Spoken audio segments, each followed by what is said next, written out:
Olá pessoal, tudo bem? Estudos científicos comprovam que a fé pode reforçar o sistema imunológico, atenuar sintomas de doenças como AIDS e câncer, reduzir o risco de problemas cardiovasculares e diabetes, além de melhorar a qualidade de vida, diminuir a violência e trazer sentido à vida de cada um. Falar sobre o assunto no tratamento e no estado psicológico positivo que a fé causa são necessários e nem sempre precisam estar ligados a uma religião.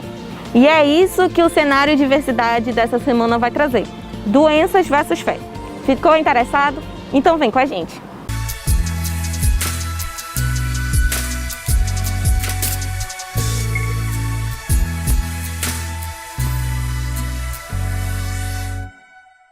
O teólogo e professor Tiago Pereira conta um pouco sobre o significado da palavra fé e explica se é possível tê-la sem ter uma religião definida. Então, Tiago, conta aí pra gente qual o significado da palavra fé. Antes de entender o que é fé, a gente precisa entender a raiz etimológica da palavra fé. A palavra fé tem duas palavras etimológicas que remetem a ela. A primeira vem de pistia, do grego, que significa a noção de crer ou noção de acreditar em algo. A segunda é que ela vem do latim, que é fides. Fides é uma atitude de virtude. E nós, como cristãos, eu não sei você que está assistindo qual é a sua visão de fé, mas nós como cristãos entendemos que ela é uma atitude de fidelidade. Por exemplo, aquele que tem fé, a gente crê que é impossível agradar a Deus sem fé.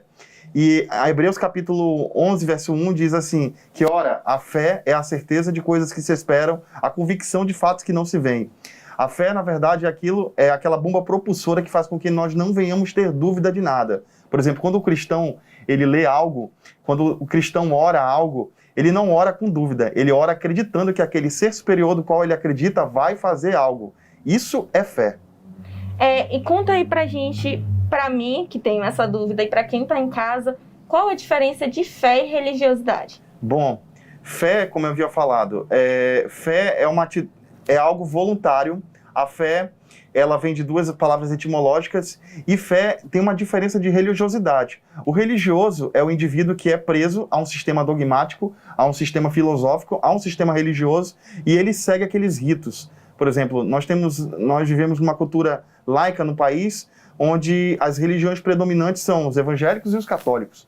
O católico, quando diz eu sou católico, ele segue ritos católicos, que são sacramentos católicos. O evangelho por si só, ele também crê em algo e ele defende aquilo como verdade absoluta para ele. Se você for em religiões orientais, eles vão seguir ritos também. E no judaísmo, que é a raiz de onde saiu o próprio Jesus, que nós acreditamos que seja o Yeshua, Jesus, na verdade, ele era judeu. E ele cumpriu toda a lei mosaica, a lei dos profetas.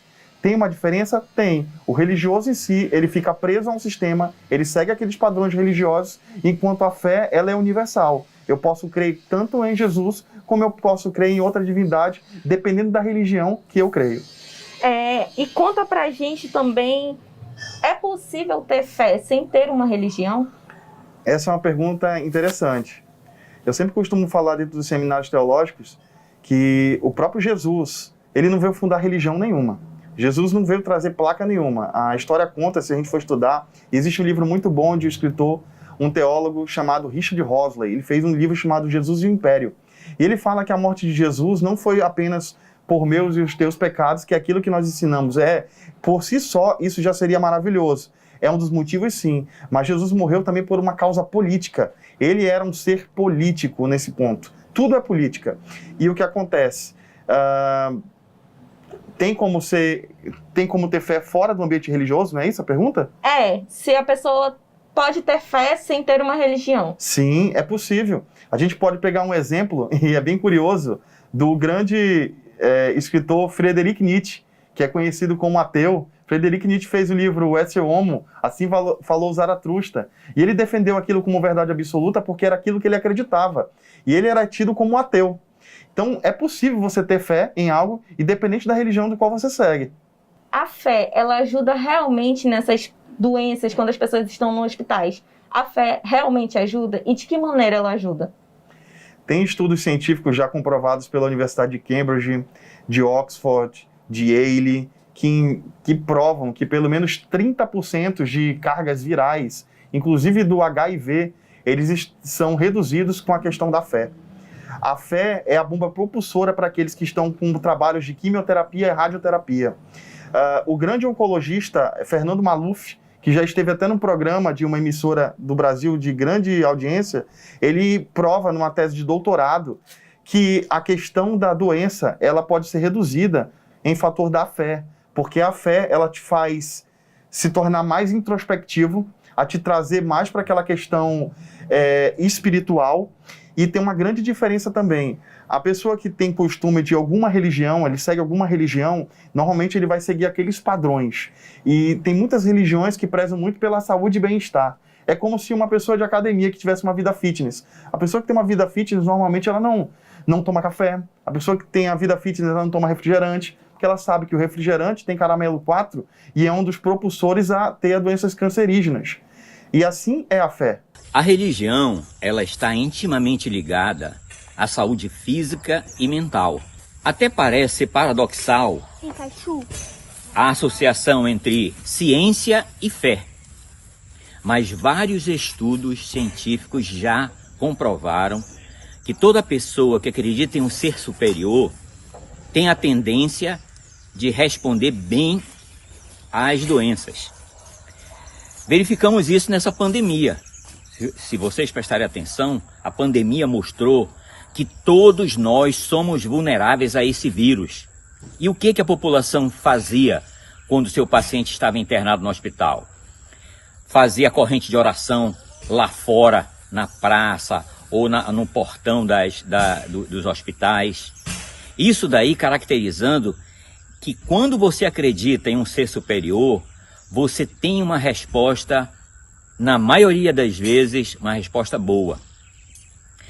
Esse trabalho científico que começou a comprovar isso foi na década de 60, lá nos Estados Unidos. E desde aí em diante, a ciência tem verificado que todas as pessoas que acreditam em um ser superior respondem adequadamente à doença. Oi gente, tudo bom? Eu me chamo Leiane Góes, tá? Sou psicóloga e tô aqui a convite, né, da revista Cenário pra gente poder bater um bate-papo, né, sobre religião e um pouquinho, né, sobre fé, né, sobre a situação que nós estamos passando em dias atuais, né. Quando eu trago para vocês sobre essa situação, vamos entrar agora um pouquinho na questão do sujeito, né, sujeito doente, né. Como que seria esse processo terapêutico, né? Como que seria as questões psicológicas dessa pessoa? Quando o sujeito doente chega até nós, então nosso papel primordial como psicólogos é fazer o acolhimento. Então, o acolhimento ele é bastante importante durante esse processo. Até porque o acolhimento, né, geralmente a pessoa enferma, ela chega com total desesperança, sem acreditar, principalmente em pacientes com doenças crônicas também, tá?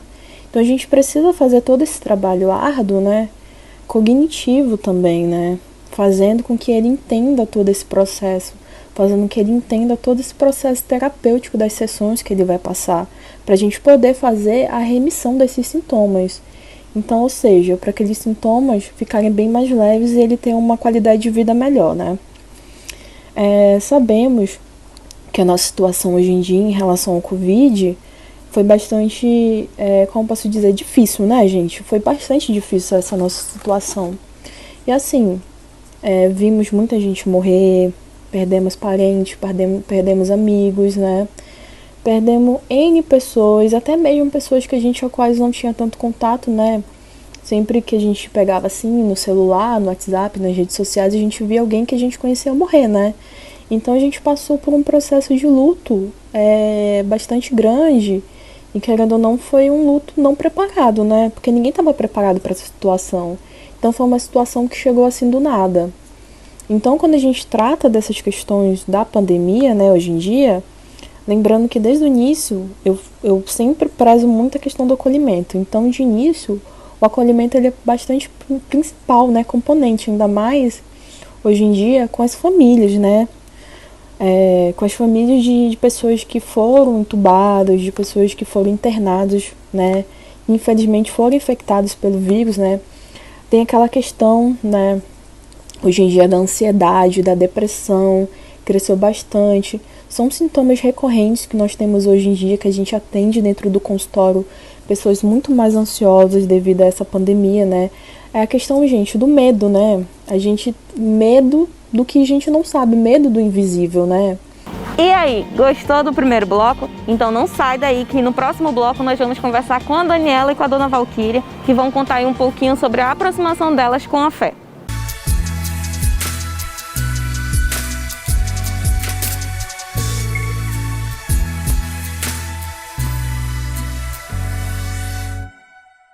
Assuntos do seu interesse. O jornalismo real com uma abordagem diferente. Respeito à diversidade e à pluralidade de pensamentos. Cenário Entrevista. Terças e quintas, às 7 da noite, na TV Cenário.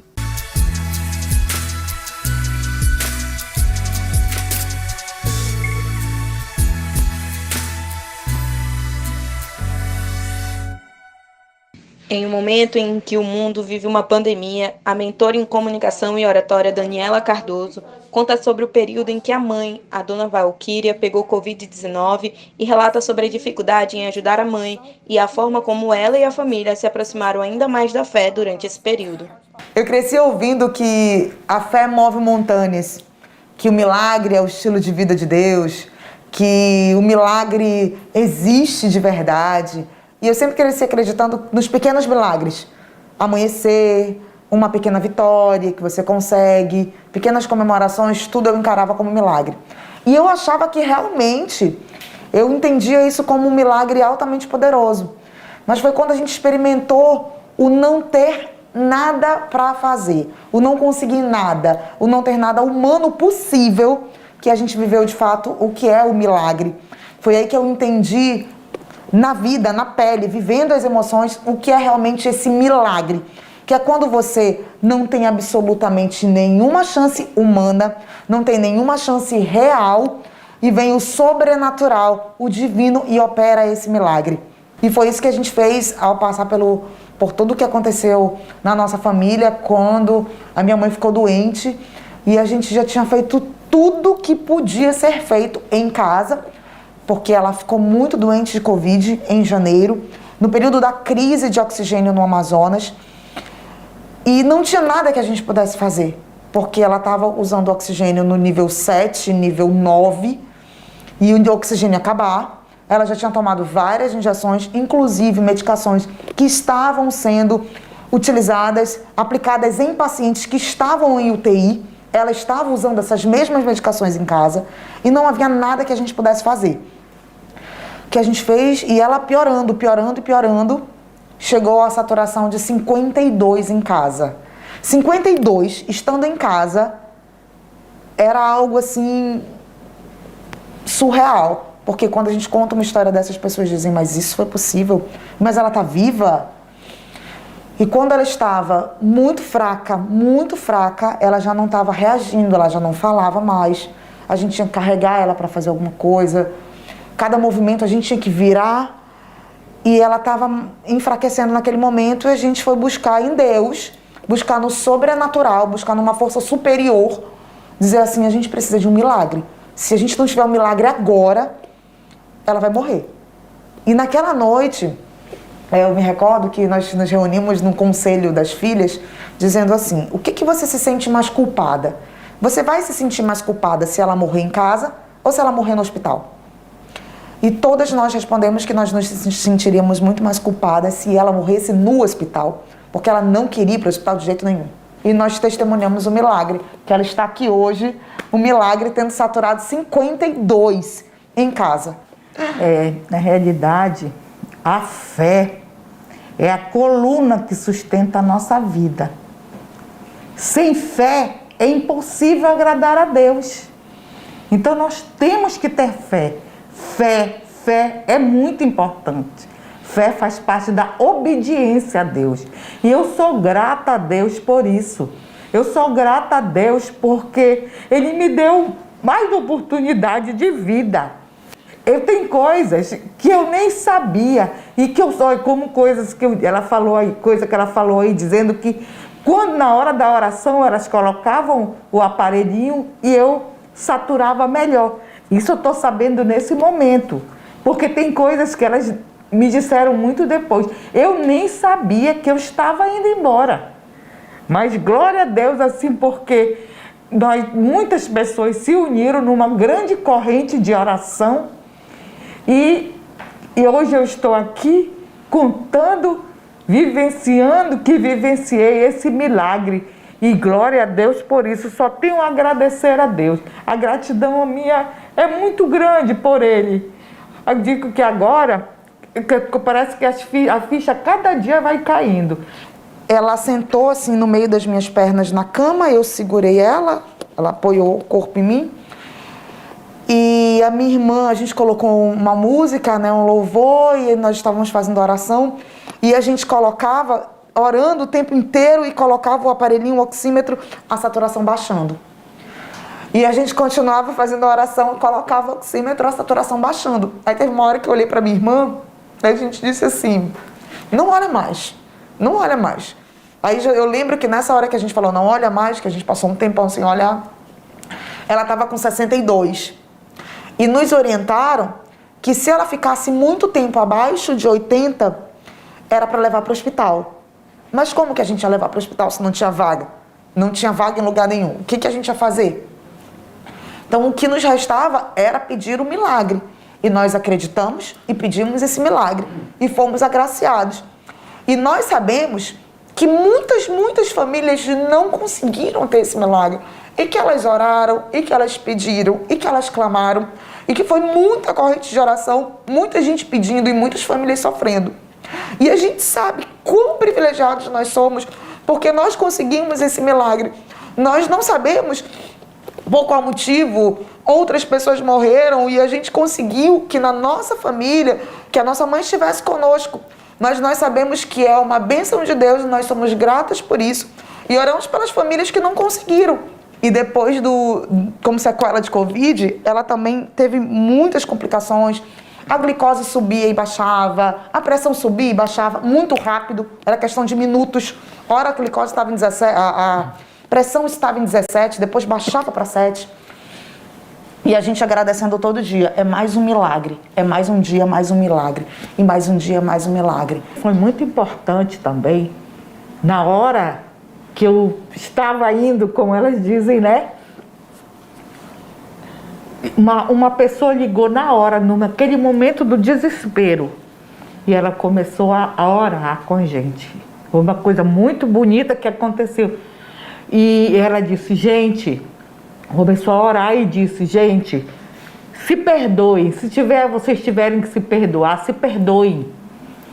Aí todo mundo, quer dizer, eu sou mãe, eu erro, às vezes uma mãe erra querendo acertar, um filho erra com a mãe também, às vezes querendo acertar e acaba errando. Então, elas pediram perdão de mim, eu pedi perdão delas, eu pedi perdão do meu marido de mim. Então, tudo isso, naquele momento de perdão, acho que foi tão lindo que aconteceu, que eu sempre digo, olha gente, eu tenho filhas maravilhosas, Deus me agraciou com filhas maravilhosas, mas eu não sabia o quanto elas eram maravilhosas, o quanto elas me amavam, porque o que elas fizeram por mim, sabe, eu sei que elas são minhas filhas, mas tem tantos filhos que não fazem, e elas fizeram. Eu dizia, Daniela, você vai ser presa, de tanto que ela comprava as coisas.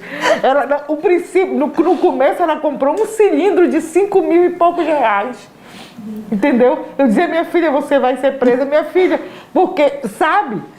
Porque então, sabe, o desespero era tão grande, e elas fizeram tanta coisa, elas me amaram tanto que hoje em dia, eu digo, meu Deus, como elas me amam. Eu sabia que elas me amavam, mas eu acho que eu não tinha dimensão do tamanho do amor. Ai, meu Deus. Mas glória a Deus por isso.